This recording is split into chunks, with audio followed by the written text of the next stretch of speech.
कैसे रिएक्शन है आपका? बहुत बढ़िया ऑपरेशन रहा है, वेल प्लान रहा है, वेल थॉट आउट रहा है और एक जिम्मेदार देश की हमने पहचान दी है। हमने टेररिस्ट कैंप्स पे अटैक किया है, हमने सिग्नल टारगेट्स पे अटैक नहीं किया, हमने मिलिट्री टारगेट्स पे अटैक नहीं किया। Due use of force, appropriate use of force, ना ज्यादा फोर्स ना कम फोर्स। आतंकियों को तबाह करना था, हमने उनको किया है। पर मैं कहना ये चाहता हूं, ये तो रणभेरी है, ये तो बिगुल बजा है। इससे हमें इससे लगता नहीं है काम पूरा हो जाएगा। इस टाइप के काम तो हम बालाकोट और ये सब करते आए हैं। अभी ठीक है, 9 ठिकानों पे किया है।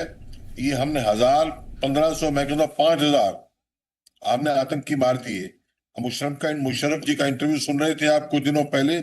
20,000 उनके पास तो टेररिस्ट थे 10-15 साल पहले। अब कितने होंगे आप देख सकते हैं। टेररिज्म का माहौल वहां इतना ज्यादा है, तो मत कहने का मतलब ये है। और पाकिस्तान भी चुप बैठेगा नहीं मेरी समझ में। भगवान करे कि पाकिस्तान चुप ना बैठे, कुछ ना कुछ हिमाकत करे। हमारी तैयारी पूरी है। लड़ाई होती है तो कोई गाली देता है, फिर कोई थप्पड़ मार देता है, कोई थप्पड़ मारता है, आगे वाला आंख पे तप मार देता है, फिर सिर तोड़ा जाता है, फिर लाश मिलती है। तो ये धीरे धीरे करके इनको हलाल करना है हमने। हम नदी का पानी बंद किया, ट्रेड बंद किया। आगे जाके नेवल ब्लॉकेड होगा तो इनका वैसे पेट्रोल 4 दिन में 4 दिन में खत्म, 4 दिन में खत्म हो जाएगा, अर्शद खत्म हो जाएगा। तो हम नहीं चाहते 3-4 दिन की लड़ाई हो। लड़ाई के पल में पक्ष में कोई नहीं होता है, मैं भी बिल्कुल नहीं हूं। सवाल ये है कि हर 2-4 साल बाद ये काम करते हैं। 6 महीने पहले सोनावटल में इन्होंने किया, ये करते रहते हैं। तो हमने इसका परमानेंट इलाज नहीं किया। अभी तो ये क्या है, हर 6 महीने साल के बाद चीन के साथ मिलकर हम करेंगे। तो खुदा करे ये और कुछ काम करें ताकि इनको हम पुरजोर जवाब दें। जी, हमारे पास पूरा सब सब सब तरीका है। इतने ज्यादा स्ट्रांग उनसे हम हैं। तो हम अब तो लोग कहते हैं शांति शांति शांति, इसमें हम ना जाएं। और ये ख्याल आता है कि हम तो जहाँ पिक्चरों में हमारा है ना, पुरानी पिक्चर थी कि हम उस देश के वासी हैं जिस देश में गंगा बहती है और आगे थोड़े में गुजारा होता है। ये थोड़े में गुजारा करके सस्ता रोए बार बार, महंगा रोए एक बार, ये हमें करना पड़ेगा। ये आसफ मुनीर जैसा आदमी ये कह रहा है हिंदू मुसलमान ये जो बातें कर रहा है, ये क्या मतलब है? गज़वा हिंद के ख्वाब इनके मिटे नहीं है। तो ये जड़ से सांप की जो बिल है जड़ से नाश करनी पड़ेगी। हलाल करके जब सांप की बिल में घुसते हैं ना, एक हाथ में बीन होती है, एक हाथ में डंडा, बीन से उसको बहलाया जाए। अभी तो 9 जो जगह पे स्ट्राइक हुई है तो बीन है, इनको भ्रमित करने का काम है। और उसके बाद इनको जब तक वो नहीं मिलेगा। ये 71 की लड़ाई में मैं था मैडम, और उस टाइम क्या है, क्यों हुई थी 71 की लड़ाई आप जानती हैं। ये इसलिए हुई थी बिल्कुल। कि जब मुजीबुर रहमान जीत गया और पाकिस्तान मिलिट्री जो रूल करती है, नाम कोई भी हो, मुखौटा कोई भी हो, रूल तो पाकिस्तान मिलिट्री करती है ना। और पाकिस्तान मिलिट्री में कौन सर्वा है? पंजाबी मूल के आदमी। वो क्या समझते हैं, अरे बंगाली, अरे प्राइम मिनिस्टर बनेगा, अब रगड़ दो।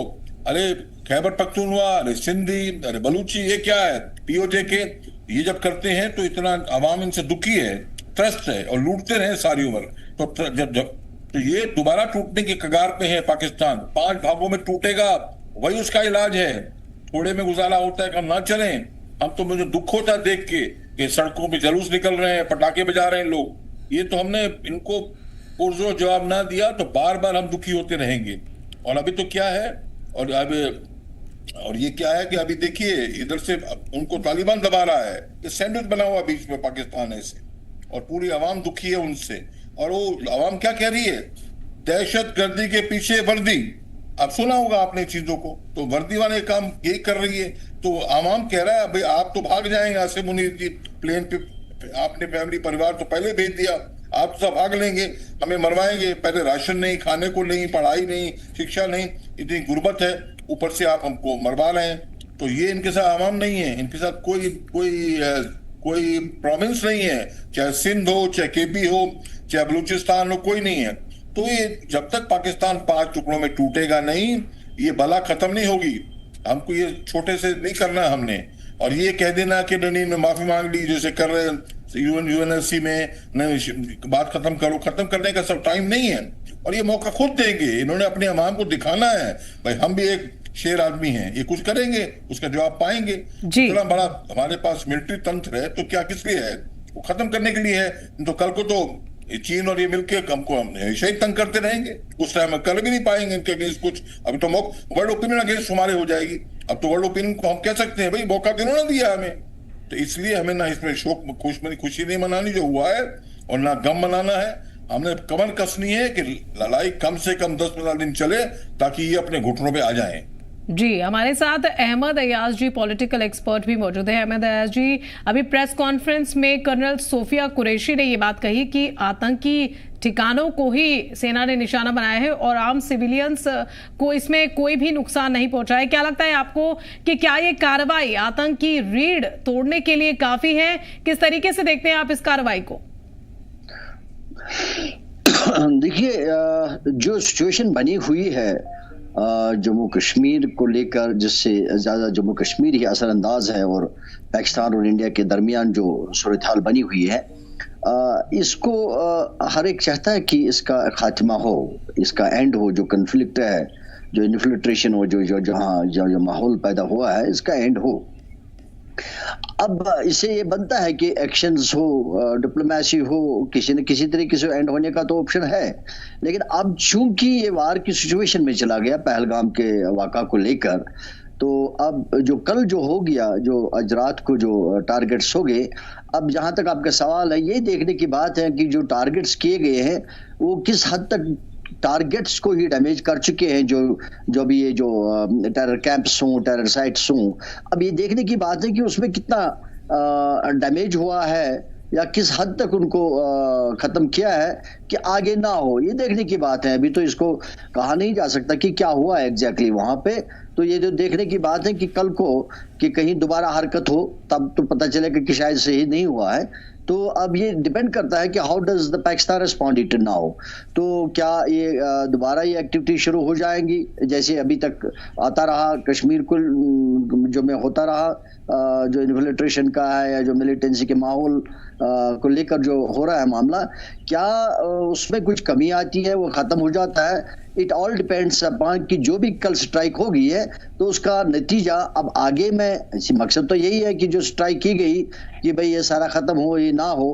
तो अगर ये सचमुच कोई एक्शन ऐसी हुई है कि सारा खत्म हो गया, तो फिर आगे कोई कार्रवाई नहीं होगी। तो अगर नहीं हुआ तो शायद आगे कार्रवाई हो भी सकती है। तो अभी डिपेंड करता है कि कल की जो एक्शन है वो किस हद तक कामयाब हुई है इस चीज को, इस मामले को, ये कैंप्स को खत्म करने में। वो तो अब आगे दिखेगा, अभी इस वक्त मुझे लगता है कि कहना मुश्किल ही होगा। जी, और हमारे साथ ग्रुप कमांडेंट भूषण दीवान जी भी मौजूद हैं। भूषण दीवान जी, भारत ने अपनी सैन्य रणनीति जो है काफी बड़े लेवल पर की है पहलगाम अटैक के बाद, और कहीं ना कहीं राजनीतिक जानकार और काफी सारे लोग इसकी तुलना इजराइल की सैन्य रणनीति से कर रहे हैं। और जिस तरीके से इजराइल पहले टारगेट लॉक करता है और फिर मिसाइलें दागी हैं, उसी तरीके से कहीं ना कहीं भारत ने ये कार्रवाई की है, ऐसा काफी सारे लोग मान रहे हैं। इसको लेकर आप क्या कहेंगे? साहिबा क्षमा करें, पहले तो मैं आपको करेक्ट कर दूं, मैं ग्रुप कमांडेंट नहीं हूं, मैं भारतीय नौसेना का रिटायर्ड कमांडर हूं। 71 वॉर में लड़ा हूं। और ये जो मॉक ड्रिल की बात हो रही थी कल, अब तो बात चल नहीं रही है। 1962 की लड़ाई में मैं सैनिक स्कूल रीवा में 11 साल का बच्चा कैडेट था, तो ये होता था उस टाइम, ये मॉक ड्रिल होती थी। फिर 65 में हुई, जब फील्ड मार्शल अयूब खान ने किया, कच्छ से अटैक किया। ये तो करते आएंगे, हमेशा करते आएंगे, कोशिश करेंगे, आगे भी करेंगे, अगर इनको हमने सांप का सर कुचला नहीं। सर कुचलना जरूरी होता है सांप का, खाली बाहर करोगे तो सांप जो है वो और बदला लेता है।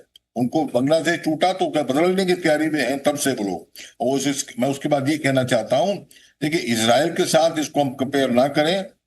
इजराइल की स्पिरिट और जांबाजी और मनोबल बहुत अच्छा है, उनका डिसिप्लिन बहुत अच्छा है। अभी यहाँ तो ये बात भी कल हो रही थी, हमने कहा ड्रिल कराई जाए, तो ड्रिल के लिए भी लोग घबरा रहे थे, क्या होने वाला है क्या नहीं। तो ये वादा हमने, हमारी संस्कृति में ये वादा है। हमारे हर भगवान के हाथ में शस्त्र है, अस्त्र है। रामचंद्र जी के हाथ में धनुष बाण है, कृष्ण जी के हाथ में सुदर्शन चक्र है। हमारी सब माताओं, देवी माताओं के साथ शस्त्र होते हैं। बिना शस्त्र के काम नहीं चलता है, और खासकर दुष्टों के साथ बातों से नहीं चलता है। तो मैं कहना ये चाहता हूं कि कितना है वो तो आगे कारगर होगा, पता लगेगा। पर हमारा एम यही होना चाहिए, क्या ये ऐसा मौका दिया है भगवान ने हमें आसिफ मुनीर के थ्रू, कि उन्होंने हम पे काम किया, हमने ये किया। और देखिए वो ये हमने पंजाब में भी किया है, जी। हमने कितना, वो एक गाना आता ना पिक्चर का, दूर नहीं जाना पास नहीं आना, पीओके में तो पहले भी किया हमने, अब तो हमने पंजाब में भी किया है भाई, उकसाना भी है, पूरा नहीं उकसाया है, पंजाब तक आए हैं भाई आपके पास। अभी आप चुप बैठना चाहते हो, चूड़ियां पहनते हो तो बैठे रहो, तो आपकी अवाम फिर आपको नोचेगी, और अगर आप कुछ करते हो तो इंडिया आपको नोचेगा ना, वो आप अवाम आपको मरने जीने नहीं देगी, हम आपको मरने नहीं देंगे। तो ये हम तो इस हिसाब से इनको देखना है इन्होंने, तो ये हमने भारत ने मौका पाया है, ये हाथ से गंवाना नहीं हमने, ना इसको सेलिब्रेट करना है। और हर नागरिक लड़ाई, मॉक ड्रिल की बात हो रही थी, ये लड़ाई, देश की लड़ाई में हर नागरिक हिस्सेदार होना चाहिए, और मॉक ड्रिल से को लगता है हम भी हिस्सेदार हैं। क्यों? अगर नागरिक हमारा बचता है, हमारे नागरिक की जान और माल का नुकसान नहीं होता है, तो दुश्मन जो है उसको ठेंगा मिलता है। तो हमने अपने आप को बचाना है अपने लिए, और आज तो ये चीज है, कल को ये मॉक ड्रिल वाली बात होती है, कल को जलजला आ जाए, कुछ भी आ जाए, हम अपने आप को बचा पाए। ये नहीं हर चीज के हाथ जोड़ते रहे पुलिस को। अब देखिए 26 लोगों को मारा, वो आप पेंट उतारो, ये करो, पुलिस बचाएगी। अरे भाई, पुलिस आर्मी कहां तक पहुंचेगी? हमने अपने आप को सुरक्षित नहीं करने के लिए सक्षम नहीं बनाया, तो हमको तकलीफ बहुत होगी।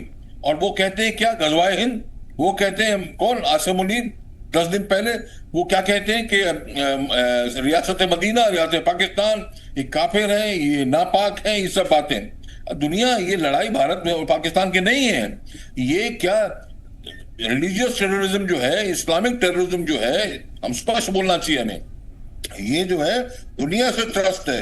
UK, Sweden, Switzerland, Germany, France, पूरा यूरोप त्रस्त है, अमेरिका त्रस्त है। अमेरिका ने, ट्रम्प ने क्या कहा कि यूक्रेन और रूस वॉर तो ठीक है, पर ईरान का तो मैं बट्टा बिठा के रहूंगा। क्यों? वो टेररिस्ट की हूती, हमास ये काम करते हैं, हमास वाला मूवमेंट है ये जो हमारे 7 अक्टूबर को हुआ। तो हमने इसको बहुत सीरियसली लेना है और बहुत गंभीरता से लेना है। और ये हम क्या है, 140 करोड़ आबादी का देश, हम वेट कर रहे हैं कि वो देश क्या कहता है, वो क्या कहता है, वो क्या कहता है। तो हमने अपना है, हमारे पास दमखम इतना, वो यूज करने के लिए, ये मौका यूज करने का है, और हम करेंगे इसको। और ये धीरे धीरे हलाल करने की बात, जब पानी बंद किया, अभी पानी बंद किया, मैं तो अखनूर में रहा हूँ, JN के हॉलीडे होम में, अखनूर में, चिनाब पे। चिनाब इतना बड़ा, इतना मतलब पानी का दरिया, ऐसे लगता है कि स्टील की प्लेटें जा रही हैं, बह रही हैं पाकिस्तान की तरफ, सिंध की तरफ जा रही हैं। और अभी देखो कितना पानी कम हो गया है जब बंद किया है बगलियार में। तो मैं कहना चाहता हूं, जब इनका फसल खत्म होगी, जब इनको पीने को पानी नहीं मिलेगा, तो ये जो लुटेरे फौजी हुक्मरान पाकिस्तान के हैं, आवाम इनको नोचेगी। दिल में हमारी शांति तब मिलेगी, हमें तब पता लगेगा पाकिस्तान घुटनों पे आया है, जब इनकी आसिम मुनीर, जब इनके आका ये लोग भाग भाग के जब बड़े बड़े बंगले बना के बैठे हैं यूके में, दुबई में और USA में, वहां भागेंगे। नहीं तो ये कोई इन बातों से नहीं कुछ होता है। क्या मेरा शिमला संधि हो गई, मैं 71 की लड़ाई की फिर से बात कर रहा हूं, मैं उसमें था, 93,000 हमने उनके फौजी पकड़े, शिमला एग्रीमेंट हुई, फिर से वो काम ये कर रहे हैं। मतलब आपको पता है, सेकेंड वर्ल्ड वॉर जब हुआ था, न्यूरनबर्ग ट्रायल्स हुई थी। न्यूरनबर्ग क्या है? जर्मनी में जगह है जहां तीन अमेरिका, रशिया और यूके एक तरफ थे, और जापान और अमेरिका, जर्मनी एक तरफ थे हारने वाले। उनके ऊपर कंडीशन लगाई गई, भाई आप मिस्टर जर्मनी, मिस्टर जापान, आप अपनी आर्मी नहीं रखेंगे, आज तक नहीं उनके पास। अब हमने 93,000 पकड़े उनके, छोड़ दिया, और फिर शुरू हो गए। तो हमने उन पर बंदिश लगानी चाहिए थी क्या? कि नहीं, कोई माफ करने का सवाल नहीं है, आप अपना डिफेंस बजट हाफ करिए। तो ये हमारे को पॉलिटिकल इतने अच्छे प्राइम मिनिस्टर मिले हैं, इतना अच्छा माहौल है, हमने इसका फायदा उठाना है, नहीं तो हम पछताएंगे। क्योंकि चीन जो पड़ोसी बैठा है हमारे सामने पे गिद्ध वाली आंख लगा के, तो ये मैं चाहता हूं कि ऐसा हो। जी, हमारे साथ पॉलिटिकल एक्सपर्ट अहमद अयाज जी भी मौजूद हैं। अहमद अयाज जी, बात कर लेते हैं अब अंतर्राष्ट्रीय दबाव की। भारत की इस कार्रवाई के बाद किस तरीके से अंतर्राष्ट्रीय दबाव बन सकता है, खासतौर पर चीन की तरफ से? देखिए, नॉर्मली कोई नहीं चाहेगा कि भाई जंग हो। ये तो एक मजबूरी की सूरत में, हालत में जंग होना पड़ता है, जंग करना पड़ता है। तो नहीं तो नॉर्मली कोई नहीं चाहेगा, क्योंकि जंग तबाही का बाइस ही होता है, और वो भी आजकल के दौर में जबकि एटॉमिक वर्ल्ड है। तो और इसके साथ साथ ये फिर अगर दो मुल्कों के दरमियान जंग का सिलसिला हो, फिर देखा गया है कि ये सिर्फ दो मुल्कों के दरमियान ही महदूद नहीं रहता है, तो फिर इसमें इंटरनेशनल कम्युनिटी इन्वॉल्व हो जाती है। हमने ये रशिया यूक्रेन में भी देखा, हमने अफगानिस्तान और नाटो वाटो के दरमियान भी देखा कि दूसरे मुल्कों की इंटरफेरेंस और फिर इन्वॉल्वमेंट हो जाती है। तो मेरा मानना है कि यहाँ भी ऐसा ही हो, क्योंकि एक तरफ से चीन, दूसरी तरफ से तुर्की, US etcetera, then Russia, I mean all this countries are there. तो लगता है कि जो मेरा मानना है कि इसको एक तो इंडिया और पाकिस्तान भी नहीं चाहे, जो मेरा मानना है कि इसको एस्केलेट किया जाए। अब यह है कि ठीक है, जब ये 26 लोगों का कत्ल हुआ जम्मू कश्मीर में पहलगाम की जगह पर, तो एक ओबियसली एक रिएक्शन बनती थी, एक रिस्पांस बनता था। रिएक्शन ही नहीं बल्कि एक रिस्पांस बनता था। अब यह है कि वो रिस्पांस किस लेवल का हो वो अब गवर्नमेंट ही तय करेगी। तो लेकिन मेरा मानना है कि कोई इस चीज के लिए ज़हनी तौर और प्रैक्टिकली और मेंटली तैयार नहीं होता कि जंग हो, क्योंकि एवरीबॉडी नोज कि इससे जाती है। जैसे अभी कल जो स्ट्राइक होगी है तो हमने देखा कि बॉर्डर्स पर क्या हुआ है। बॉर्डर्स में भी बहुत नुकसान हो गया है, जहां करना की साइड से या यहाँ व्हाट यू कॉल इट दूसरे साइड से बॉर्डर्स में, राजौरी साइड में। तो ये तो पॉसिबिलिटीज है, और अभी आगे क्या होगा वो ऊपर वाला ही ज्यादा जानता है। तो लेकिन कोशिश यही रहती है कि जंग ना हो। अब चूंकि ये एक वाक़ा कल हो गया, जंग की सूरत कल बन गई। अब देखना ये है कि जहां तक मेरा मानना है कि इंटरनेशनल कम्युनिटीज के ऊपर मुझे लगता है कि जंग ना छिड़ जाए, जंग आगे ना बढ़ जाए। जी, लेकिन भूषण दीवान जी, आपसे सवाल लेना चाहेंगे कि ये जो जंग छिड़ी है, ये जंग आतंक के खिलाफ भारत की जंग है, पाकिस्तान के खिलाफ नहीं है, क्योंकि पाकिस्तान की किसी भी सैन्य टुकड़ी पर हमला नहीं किया गया है, आतंकी ठिकानों पर हमला किया गया है। जानना चाहेंगे आपसे सर कि ऑपरेशन सिंदूर ये लॉन्च किया गया है, ऐसे में क्या लगता है आपको कि आगे अगली तैयारी भारत की क्या हो सकती है? मैं फौज में अभी नहीं हूं, जरूर पक्की बात है फौज की तैयारी पूरी होगी कि हमने एक काम किया है, क्या 9 ठिकानों पे अटैक किया है। पाकिस्तान चुप नहीं बैठेगा, कुछ करेगा। जब कुछ करेगा तो फौज करेगी, और फौज ये कह देना कि आतंकियों को, अरे जनाब आतंकियों को पालनहार कौन है? आतंकियों का पालनहार कौन है? भुट्टो के टाइम से we will give 1000 cuts to India, और मुशर्रफ ने कहा, अरे गद्दाफी, स्वर्गीय गद्दाफी ने कहा लीबिया के कि ये तो हमारे पास जो लोग बैठे हैं हमारे भारत में, ये तो ऑटोमेटिकली हमारे सोल्जर हैं, ये तो तबाह गजवा हिंद कर डालेंगे। ये बोला है, सब रिकॉर्ड पे, गूगल देखिए, अब सब कुछ है। तो ये कह देना कि हमें शत्रु बोलती नहीं है कि आतंकी कहां से आए हैं, खुदा ने पैदा किए? नहीं, ये लोग हैं कर इन शह देने वाले। क्यों? देखिए जी, आप लड़ नहीं सकते, ठीक है, तो शिवाजी ने औरंगजेब से लड़ाई की, गुरिल्ला वॉर। अब फ्रंट वॉर नहीं कर सकते, पीछे से करो।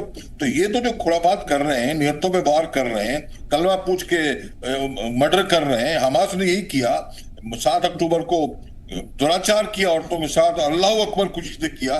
क्या इसका इलाज है भाई? ये उन्मादी सोच। मैं तो समझता हूँ इस्लाम तो रिलीजन ऑफ पीस है। मैं कहता हूँ कोई एक्चुअल इस्लामिस्ट इस बात को नहीं मानेगा, इस बात को नकारेगा, और नकारने की बात तो बहुत हो चुकी है। टीवी पे नकारना नहीं, हमने ऑन द ग्राउंड नकारना है। पर मैं एक बात आपसे और कहता हूँ बड़ी भारी, आप तो JNK में बैठे हो, आप तो CTV केसर से बोल रहे हैं आप। अरे सोनामार्ग टनल में 6 अक्टूबर में बात हुई थी, 6-8 महीने पहले। वही जहाँ 1 डॉक्टर और 6 मजदूर बाहर के थे, डॉक्टर मुस्लिम थे, वहीं के थे, मारे गए। मतलब क्या है? तो ये तो उस टाइम इन्होंने ही कराया, उनमें से एक बंदा भी पहलगाम में आया है। मुझे बताएं, खुदा को हाजिर नाजिर करके, दिल पे हाथ रख के, क्या आप समझते हैं इतना बड़ा काम विदाउट लोकल सपोर्ट हो सकता है? मैं कहता हूं बिल्कुल नहीं हो सकता है। तो मैं कहना क्या चाह रहा हूं, ये मौका है। वॉर इज वॉर, वॉर नहीं खाली पांडव कौरव लड़ते थे, वे सूर्य उगा तो लड़ाई शुरू, सूर्य खत्म हुआ तो लड़ाई खत्म, बैठ गए आपस में, बैठ गप्पे मार रहे हैं। ये तो वॉर, टोटल वॉर है। मतलब जो इंटरनल फ्रंट है वो भी वॉर है, इंटरनल जो हमारे जयचंद है वो भी वॉर है। रावण क्यों हारा? विभीषण की वजह से हारा। बाली क्यों, सुग्रीव क्यों जीता? बाली क्यों हारा? सुग्रीव की वजह से हारा। तो सवाल ये, इंटरनल जो हमारे पास 4-5 करोड़ इलीगल इमिग्रेंट्स रोहिंग्या हैं और जो बिना परमिट के आए हुए हैं वो स्लीपर सेल हैं। और जब बात होगी इस्लामिक ब्रदरहुड की, ये मिल जाएंगे आपस में। क्या हुआ कश्मीर में? कितने 3-4 लाख 5 लाख हिंदू भगाए गए। तो शर्म आती मेरे फौजी खुद के वहां पे पोस्ट में जनरल से मैं पूछता हूं भाई आप चुप बैठे रह गए? हमको हुक्म नहीं मिला। हुक्म कब तक नहीं मिलेगा भाई? आप तो देश की सुरक्षा के नहीं है। तो ये दोबारा होना चाहिए। मुर्शिदाबाद में क्या हो रहा है? हिंदू भगाए जा रहे हैं। अरे वेस्ट बंगाल में क्या हो रहा है? हम हिंदू मुसलमान की बात करना नहीं चाहते। सच्चाई तो सच्चाई है ना। कोई सच्चा मुसलमान ये इस बात को नहीं रखेगा कि भाई हिंदू है तो उसको कत्ल कर दो। ये पता नहीं कौन क्या मानसिकता है कि काफिर है तो गला काट दो, गला रेत दो। तो ये तो कोई नहीं चाहेगा, मुसलमान भी नहीं चाहेगा। तो अगर चाहेगा तो वो भी उनकी तरफ कतार में खड़ा है इसका मतलब। तो इसको हमने हटाना है। हटाने के लिए पाकिस्तान यही कर रहा है। आसिम मुनीर ने साफ जाहिर कर दिया। क्या ये चलेगा मॉडर्न जमाने में? तो ये तो आप देखना बात आगे बढ़ेगी नहीं समझ में। नहीं तो चुपचाप बैठ जाएंगे तो अवाम उनको मुंह नोचेगा। अरे बड़े शेखी मारते थे और 9 अटैक पंजाब में आ गया इंडिया, तब भी आप चुप बैठे रह गए, कुछ नहीं बोला आपने। आप बोलते रहो अमेरिका ने बोला चुप बैठ जाओ, फलाने लोग चुप बैठ जाओ। तो अवाम माफ करती है क्या? नहीं करती। जी बिल्कुल सही कहा आपने सर। अहमद अयाज जी हमारे साथ हैं। अहमद अयाज जी, पाकिस्तान के प्रधानमंत्री शहबाज शरीफ ने भी बयान दिया है भारत की स्ट्राइक के बाद और कहा है कि दुश्मनों को उनके इरादों में कामयाब नहीं होने देंगे और कहीं ना कहीं इस एयर स्ट्राइक का वो बदला लेने की बात भी कर रहे हैं और पूरा पाकिस्तान जो है सेना के साथ खड़ा है, ये पाकिस्तान के पीएम ने कहा है। ऐसे में क्या लगता है आपको कि भविष्य में किस तरीके की कार्रवाई भारत की तरफ से होनी चाहिए? क्या रणनीति भारत आगे बना सकता है? क्योंकि लगातार एलओसी पर पाकिस्तान की ओर से शेलिंग की जा रही है, आम नागरिकों को निशाना बनाया जा रहा है और यहाँ भारतीय सेना ने इस बात को साफ तौर पे कहा है कि किसी भी सिविलियन को, आम शहरियों को कोई निशाना नहीं बनाया जा रहा। तो ऐसे में क्या लगता है आपको कि इस पर भारत की किस तरीके की प्रतिक्रिया होनी चाहिए? इससे पहले कमांडर साहब की 2 बातों का छोटा सा रिस्पांस। एक कि जहां उन्होंने ये कहा कि बिल्कुल एक इस्लामिस्ट जो होता है, जो मुसलमान जो होता है, कि वो कभी ये नहीं चाहे कि ऐसा हो, कोई किसी को तकलीफ हो। He is very right and it's very true. इस्लाम का ये बिल्कुल मानना है कि भाई किसी को तकलीफ भी ना हो और कोई नहीं चाहेगा कि ऐसा हो, because Islam is really religion of peace to that extent. Okay, लेकिन उसके साथ साथ ये कहना कि जो मामला हो रहा है कि इसके साथ लोकल सपोर्ट भी हो सकता है, वी डोंट डिनाई दैट, हम ये डिनाई नहीं करेंगे। लेकिन ये भी मानना है कि लोकल के हाथ में इतना ज़्यादा नहीं है कि वो गन के खिलाफ खड़ा हो जाए। ओवरऑल टोटलिटी में कोई ऐसी बात तो हो नहीं सकती कि टोटलिटी में उनको सपोर्ट हो। अगर ऐसा होता तो शायद अभी कुछ दिन पहले जब हमने ये देखा कि सारे लोग सड़कों पर नहीं इसके खिलाफ आते और ना आदिल जैसे लोग अपने आप को इनको टूरिस्ट को बचाते बचाते गोली का शिकार नहीं होता। और दूसरा इसके साथ साथ अगर हम ये कहेंगे कि बिल्कुल इसी पर निर्भर है ये, कि लोकल सपोर्ट पर ही निर्भर, तो फिर हम देखते हैं कि अगर हम ये कहेंगे कि ये चूंकि मुसलमान मेजॉरिटी एरिया है तो इसलिए शायद सपोर्ट होता है, तो अभी कुछ दिन पहले, इससे पहले अखनूर में भी हुआ, इससे पहले कठुआ में भी हो गया, तो इससे पहले पठानकोट में सबसे बड़ा हो गया, या दिल्ली में पार्लियामेंट हाउस पर भी हो गया, या मुंबई में भी बड़ा अटैक हो गया जब कसाब वाली बात हुई।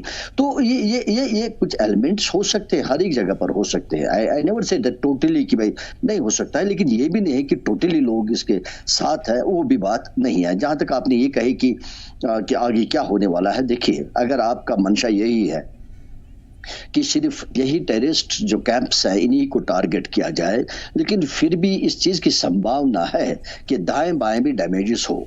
ये जरूरी नहीं है कि बिल्कुल आपका जो टारगेट है कि वही थ्रू हो, कि कहीं ना कहीं कुछ न कुछ डैमेज दाएं बाएं हो सकता है, कि जैसे कल की वाक़ा के बाद हो गया। और उसके अलावा जब आप रिटेलिएशन में आते हो तो रिटेलिएशन में भी ये जरूरी नहीं है कि जो भी उनके टारगेट्स हो, अदर साइड का जो टारगेट हो, दुश्मन के टारगेट्स हो, वही थ्रू हो। डैमेज तो हो ही जाएगा, डैमेज तो हो ही जाएगा। और जैसे हमने देखा कल, जैसे मैंने 2 एरियाज का जिक्र किया, डैमेज तो हो जाएगा। और दूसरा ओवरऑल एक खौफ सतारी हो रहा है सारे मुल्क पर लोगों के, जो खास तौर वो एरियाज, हालांकि अभी जम्मू कश्मीर में इतना जो प्लेन एरियाज है उसमें कोई खास इतना नहीं दिख रहा है खौफ वाली बात, लेकिन फिर भी जब अगर आगे बढ़ गया तो नेचुरली एक मामला बढ़ सा जाएगा, दैट इज श्योर। लेकिन जहां तक आप ने एक सवाल पूछा कि आगे क्या होगा, देखिए पाकिस्तान के लिए सबसे बड़ी बात जो है इस वक्त वो ये है कि उनका जो इंडस वाटर ट्रीटी के थ्रू जो उनका पानी सप्लाई होता था वो बंद होने जा रहा है या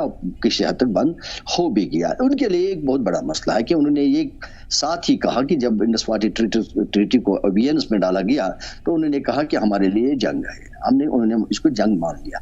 तो उनके लिए ये मसला हो ही चुका है, इसका मतलब है वो सिचुएशन आ गई है, जंगी सिचुएशन आ गई है, दैट इज देयर। तो उनकी साइड से कोशिश यही रहेगी कि जो उनका जो मामला है वो हल हो।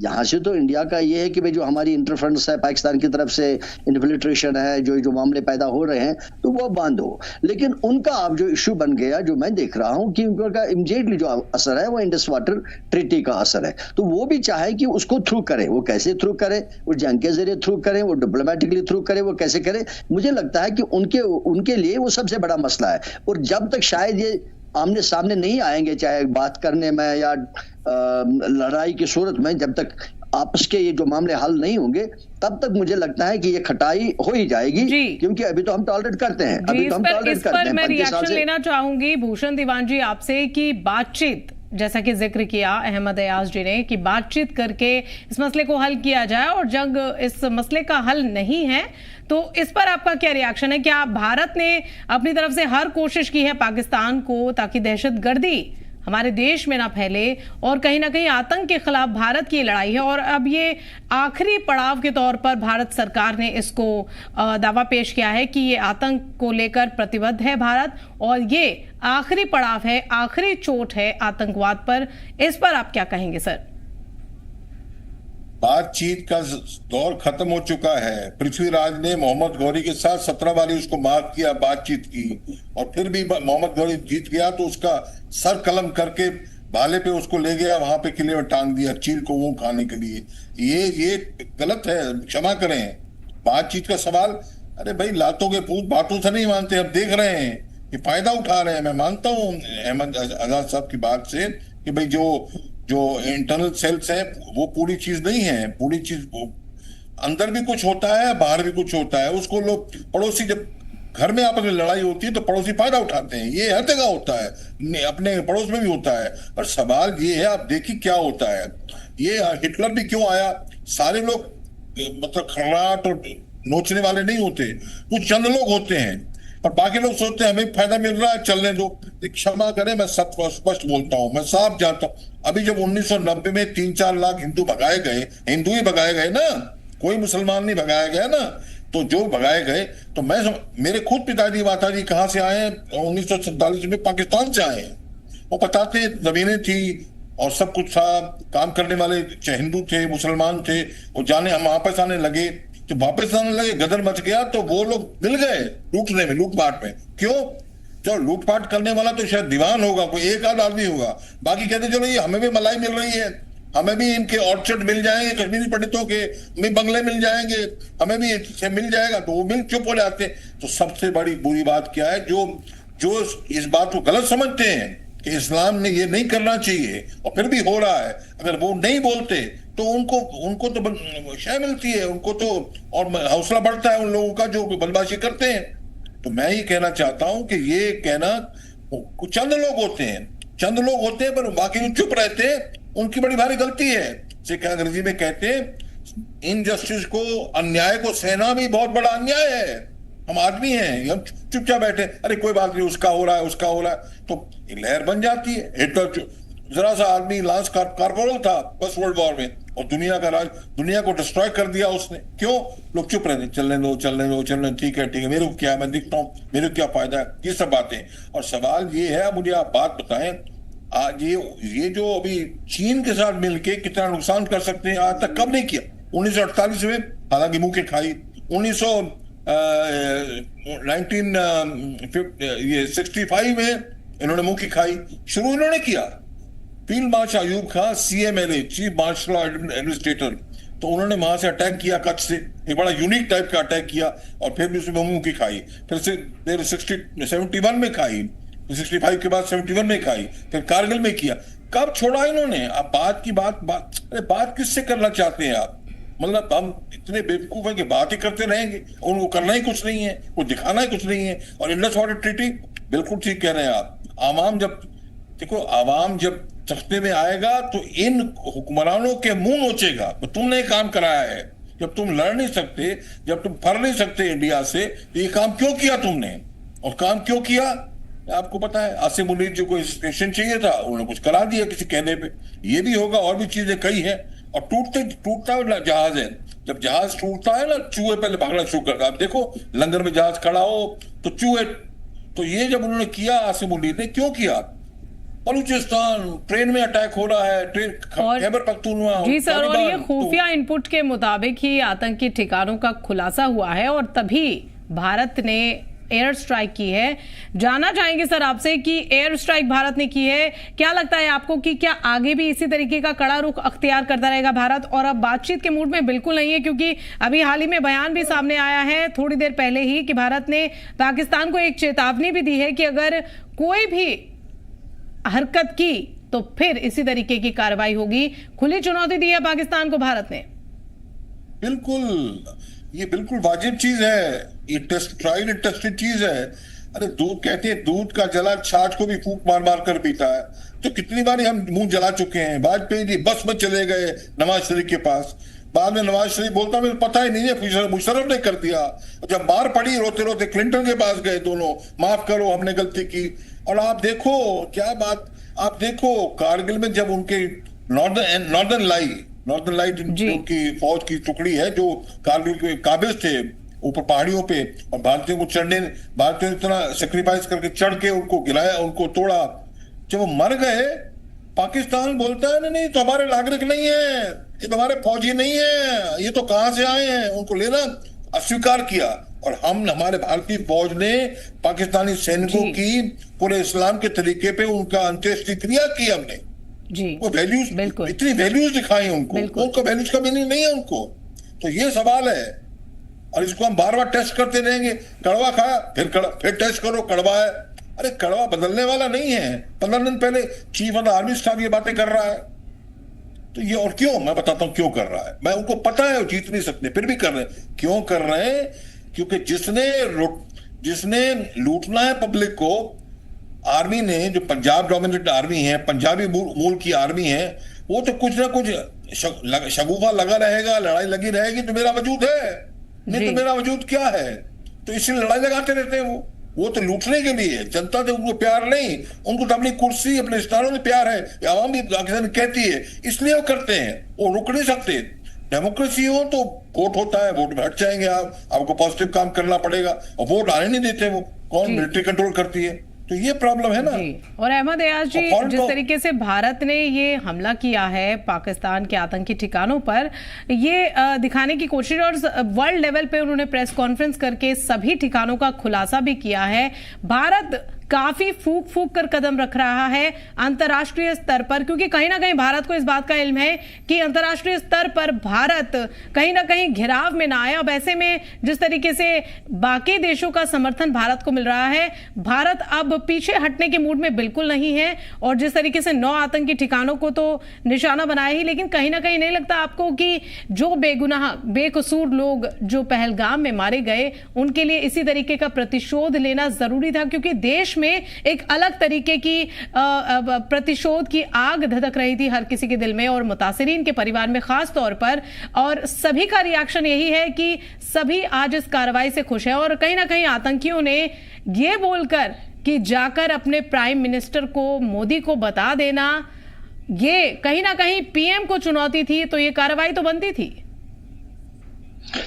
देखिए, इस बात से कोई इनकार नहीं करता है कि एक रेस्पॉन्स बनता था और एक मेजर एक्शन बनती थी पहलगाम को लेकर, उसमें कोई इनकार नहीं कर सकता और ना करेगा शायद। लेकिन अब ये देखना है कि देखिए, 2 चीज़ों से अभी कमांडर साहब ने भी बड़ी तफसील बात करी। 2 चीज़ें हैं। एक ये कि हम पूरा हमला करके धकेल दे, सबसे बड़ा जो मसला है POJK को लेकर है कि वहीं से इन्फिल्ट्रेशन का मसला है, या वो जम्मू कश्मीर का पार्ट रहा है, वो एक डिस्प्यूटेड एरिया रहा है, उसमें इश्यूज रहे हैं। एक तो ये है कि हमला करके उसको कैप्चर किया जाए। अभी सूरत हाल ऐसी दिख नहीं रही है इमीडिएटली, क्योंकि आज रात को भी जो हुआ है वो शायद LOC क्रॉस नहीं किया हुआ है। आई डोंट नो, जो मैं देख रहा हूं कि अभी शायद LOC क्रॉस नहीं हुआ है। बॉर्डर से ही जो भी मिसाइल दागे गए, जो भी हमला किया गया, वो दूर से किया गया है, तो उसकी वजह से जो भी अभी जो नुकसानात हुए हैं वो उसे दिख रहे हैं। लेकिन अभी शायद LOC को क्रॉस नहीं किया गया। मे बी उसमें कुछ इंटरनेशनल डिफिकल्टीज हो या कुछ और इश्यूज हो, वी डोंट नो दैट। सो तो एक तो वो है जो अभी सूरत हाल नहीं बन रही है। उसके साथ साथ दो इश्यूज सामने आ रहे हैं। एक ये कि अभी पाकिस्तान इस चीज के लिए फंस गया कि उनका इमीडिएटली जो है वो पानी बंद हो रहा है, वो एक वजह उनके लिए बन रहा है। और दूसरा इंडिया के लिए ये है कि जो इन्फिल्ट्रेशन हो रहा है वो इशू बन रहा है। हमने ये देखा कि आखिर हो जाएगा क्या, या तो एक जंग की सूरत ऐसी हो कि एक मुल्क दूसरे मुल्क पर हावी हो जाए, इंडिया ऐसा हमला करे कि POK को हासिल करके मसला हल करे। अभी शायद वो सूरत हाल नजर नहीं आ रहे, नहीं शायद उस लेवल तक ये जाएगा जो मैं देख रहा हूं कि ऐसा शायद नहीं बन जाएगा, क्योंकि इंटरनेशनल कम्युनिटीज भी है, यहाँ से डैमेजेस का भी बहुत खतरा रहता है, सिविल पॉपुलेशन का खतरा रहता है। अभी कल हल्का सा अभी हो गया तो इतना डैमेजेस 2-3 एरियाज में हो गए हैं।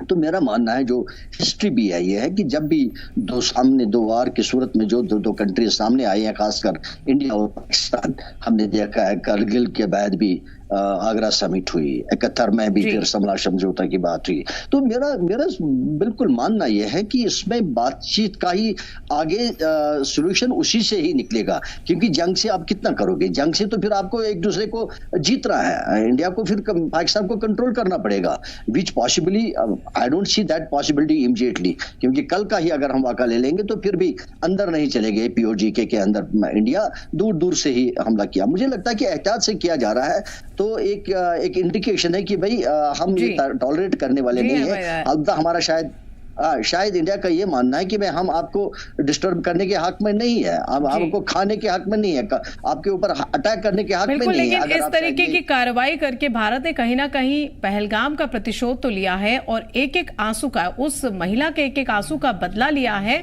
जिसने अपने पति, अपने बेटे, अपने पिता को पहलगाम अटैक में खोया है, और भारत इसके लिए पुरअज़्म है, ये दिखाता है।